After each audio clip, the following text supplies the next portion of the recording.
भालेले पोथी छेके जस्तै यी छेत्री बाहुनले देश छेकेर उँभो लाउन नदिने रहेछ। जुन जोगी गयो नि कानै चिरेको, त्यो कस्तो खालको कुर्सी छ हो पनि त्यो प्रधानमन्त्री बस्ने हाम्रो नेपालको। जो गए पनि त्यहाँ गएपछि लट्ठ बक्क लाटो हुन्छन्। के छ हो त्यहाँ? बरु हर्क साम्बाङलाई दिएको भए केही परिवर्तन हुन्थ्यो कि ऊ पनि त्यस्तै लट्ठ हुन्थ्यो कुनी। हेर त देऊ क्या देऊ, भोटेले बनाएको देश यहाँ हेर कति विकसित छ। भोटेले बनाएको देशमा आएर तिमीहरूका छोराछोरीले गाई काट्ने ठाउँमा काम गरिरहन्। तिमीहरू भने चन्दन लाएर हामीलाई त धोतीमै सुताएर जनतालाई त धोतीमै सुताउने रहेछौ। अब यसरी त यो देश बन्दैन क्या। त्यो भित्रभित्र यो नौ जाल बुनेर चाहिँ देश बन्दैन। हेर देऊ यो हर्क साम्बाङलाई खुरुक्कल आएर सबैजनाले हर्क साम्बाङलाई बुझाउ देश।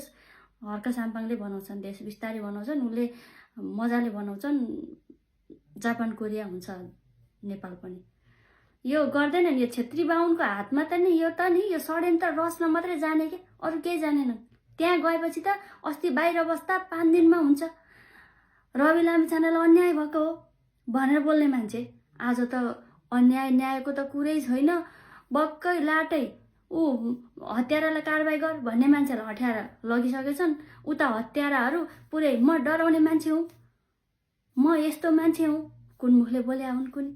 उनीहरूकै कारणले देश आज यो अवस्थामा पुगेर नयाँ सरकार निर्माण गरेर अगाडि बढ्नुपर्ने अवस्थासम्म पुगे। यत्रो मान्छेहरूले रगतको खोलो बगाउनु पर्यो, अझै म यस्तो मान्छे हुँ र भन्दै बोल्छन्। अब के भन्ने के यो नेपालमा त? यो त म त जुन जोगी भयो नि कानै चिरेर के भन्थे त्यस्तै क्या।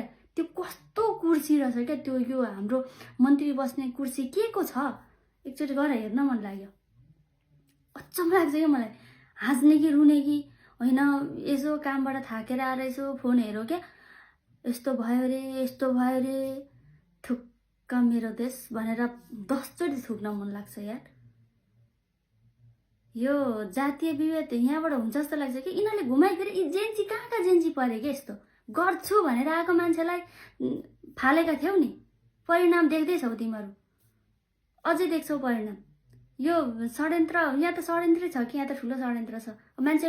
मान्छे खुलेआम हत्याराहरू भुक्न थालिसक्यो कि अब यो सरकारले केही गर्दैन, हामी बलियो छौँ भन्ने कुरा उनीहरूले मेलो पाइसक्यो क्या।